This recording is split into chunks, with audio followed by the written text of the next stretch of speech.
Welcome to the contest entry, pal. This is your friendly neighborhood Mastercast, back with you once again. Now, I normally don't do contest entries. I have nothing against them. I think it's a great idea for YouTubers to come together and win free prizes, and it's good content for both channels. It's a good way to spread the word, all that good stuff.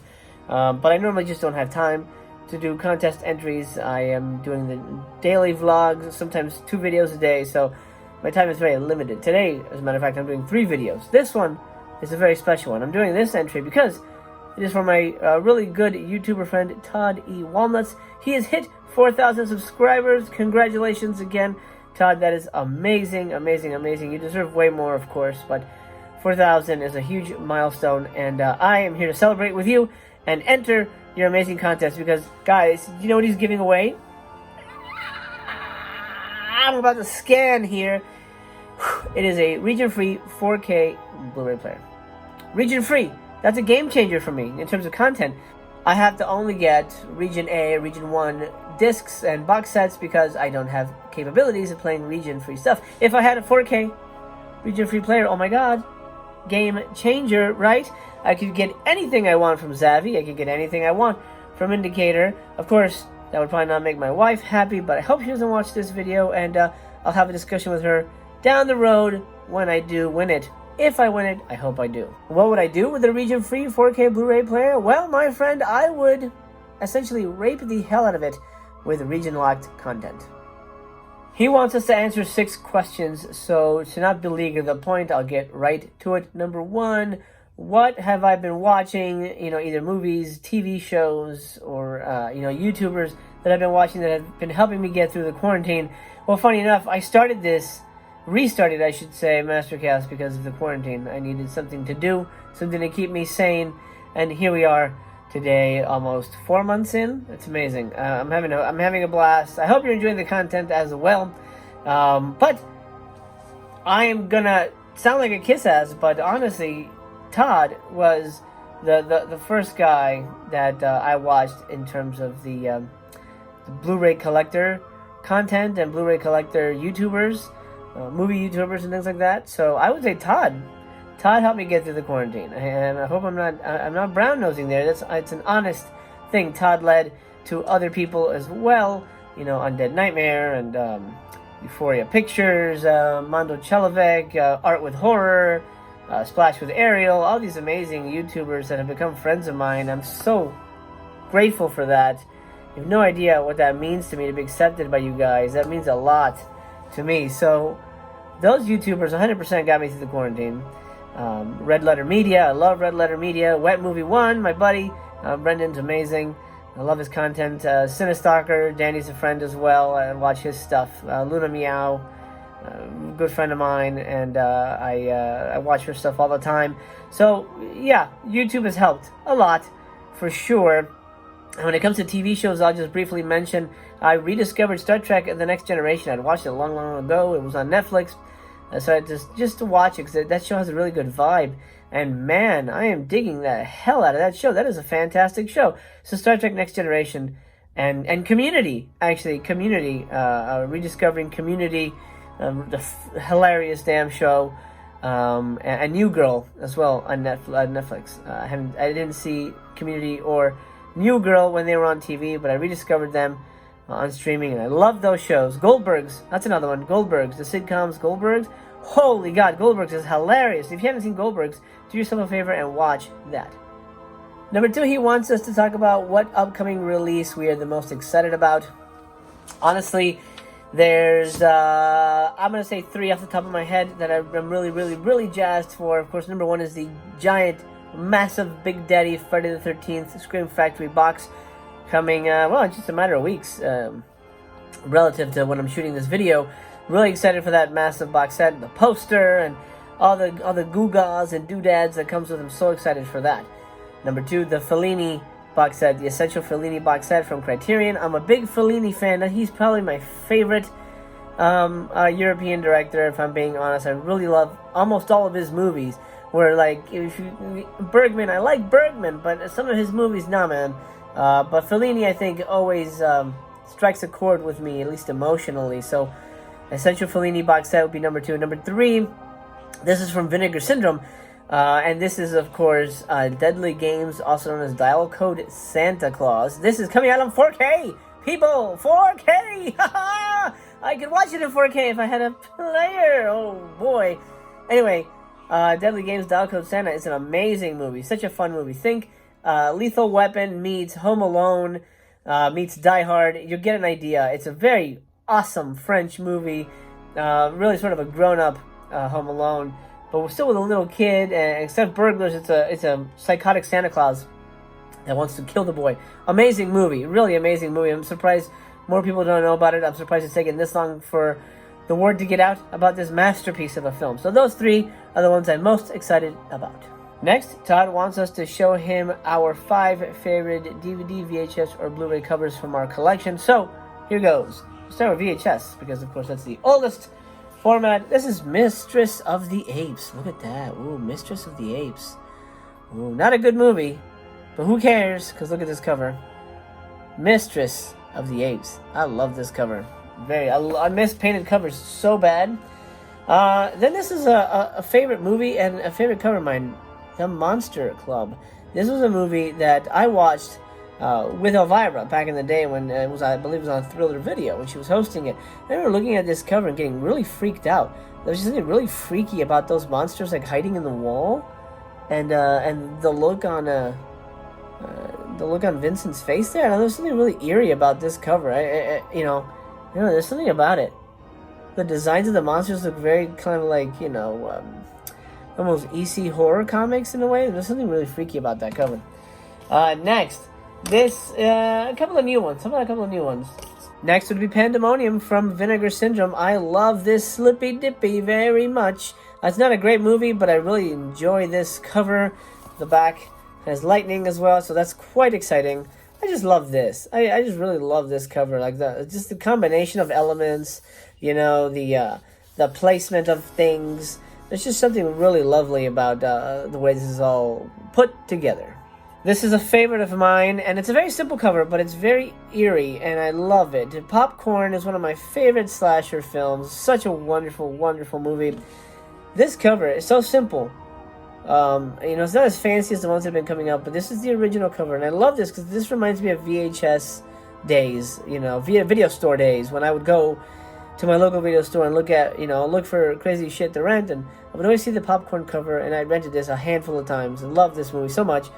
There's something very eerie about this cover, and what's great about this cover is that this makes sense with the plot of the movie. They rarely do that.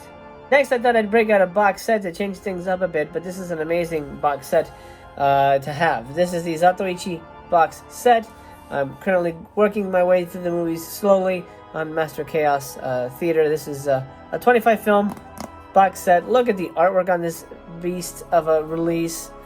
Criterion really spared no expense on this thing. Just amazing. I mean, there's like so many little details and little bits of ephemera in this from the movies, from the character itself, that it honestly is just beautiful. From a design perspective, it is a gold mine, and from a fan perspective, it is a treasure trove. I could look at this and see moments from different parts of the movies, be like, oh, right, I remember that scene. I was like, oh, yeah, there was that part with the baby, in one of the movies where he finds a baby, and plenty of samurai fights. So much amazing detail in this box. I wish there was like a giant, here's when he's fighting naked in the bathhouse. That was some good stuff, man. Next, he wants us to rank horror villains, my top 5 horror villains to be exact. Of course, 5 being the worst, or not the worst, but I guess my least favorite to the first being the best. So that's how I will do it. Just for simplicity's sake, I think I'm going to just stick with the main group of baddies in terms of slashers, just to pick a theme for this list of 5, because there's so many villains out there that it's hard to whittle it down. So I'm just going to stick with slashers to make it easier.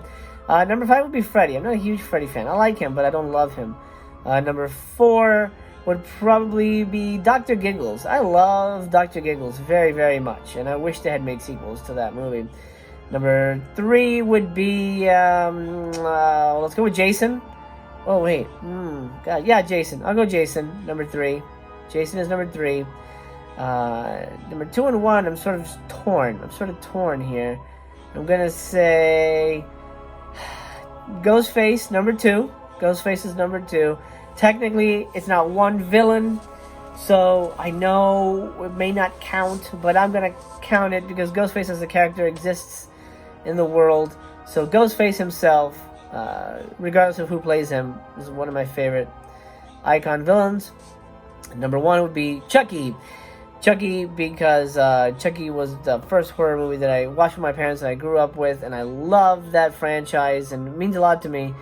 And it's sad to see that they've sort of run it into the ground. I don't know if you guys have seen Cult of Chucky. That is trash. Trash. Next, he wants us to talk about a movie that, upon first watching, we didn't like. But then, upon further viewing, we kind of enjoyed it more. It grew on us. To be honest, I don't have a movie like that. If I watch a movie and I don't like it, I will rarely return to it.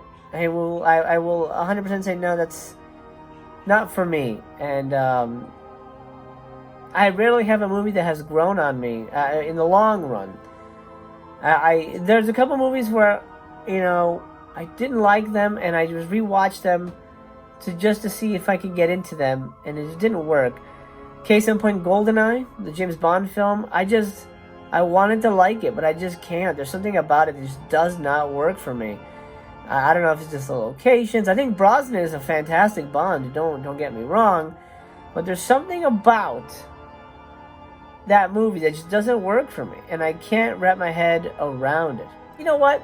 This is a recent one. Shark Night. I bought Shark Night. If you watch my daily vlogs, I bought Shark Night for my son, Little Master. And I remember being pretty crap, but we watched it because he loves shark movies, and we own it now. And I actually really enjoyed that movie. It was actually a lot better than I remembered it. So I would say Shark Night. How about that? That's my answer. I wouldn't say it's my favorite movie of all time, but it's definitely become a favorite film, and I think we're definitely going to be rewatching it. Mistress Cass hasn't seen it yet, so we do like watching scary movies with Mom because she gets very scared. Lastly, he wants us to pick out 3 sleeper hits that we would recommend someone to watch and vouch for. So, I don't know if these would be considered sleeper hits, but these are movies that I think don't get enough love and should be appreciated a little bit better. Number 1 is a newer film, Crawl. If you haven't seen Crawl, that is a phenomenal movie. Highly recommend Crawl. Great suspense, great acting, really well directed by Alejandro Aja. He does a good job. He does a really good job with that movie. Fantastic movie, Crawl. Number 2 is sort of an older movie. It was released on Arrow, but I don't know how many people know about it or care about it. But Jake Speed. Jake Speed is sort of a cheesy 80s action movie in the vein of an Indiana Jones. The whole conceit is that if you know those books like Remo Williams and what's this other guy? Mac Bolan, things like that. He's kind of like the real guy that those adventure pulp novels are based on, and he has his own line of Jake Speed books, and he helps this girl get her kidnapped sister back from John Hurt, who plays the villain, and he's amazing in the movie, as well as Wayne Crawford, who plays Jake Speed. If you haven't seen Jake Speed, it's a hell of a lot of fun. I highly recommend Jake Speed. There is one more film. It was released by Vinegar Syndrome, but it's still pretty obscure, I think. A fantastic movie. I think it's still available on the site. It's called There's Nothing Out There by Rolf Konevsky. Great movie. It's actually the first meta movie. It's way before Scream was using characters in horror movies to talk about horror movies. There's Nothing Out There did it first. Highly recommend that movie. Super fun, very funny, sort of a monster in the woods, people in a cabin type movie, but really well done, really funny. And Rolf, I think he did it when he was 20 or maybe younger. I mean, he was really young when he made this movie, and it's surprisingly competent and really funny, really well written, and really fast paced. It's a fun watch, so I'd recommend that one as well. So Crawl, There's Nothing Out There, and Jake Speed are my sleeper hits. And that'll do. Wow, that was a huge laundry list of tasks, but well worth it. Even if I don't win, I support my pal Todd E Walnuts, and I get a little content for the channel here. You guys get to know a little bit more about my likes and dislikes. Look at that. Hey, I didn't even plan that. That was funny. Anyway, that's my entry for Todd's 4,000 subscriber contest. I hope you enjoyed that. Todd, I hope you enjoyed that. I know you'll be watching. I don't own a 4K player. I don't own a region-free player. So, remember your old pal, Master Chaos. And you remember your old pal, Master Chaos. Thank you for watching. Appreciate your time. I appreciate you sharing that time with me. Until we meet again, I wish you a very pleasant good day, good evening, or good night, wherever you are. And remember, Todd E Walnuts rules. I do as well.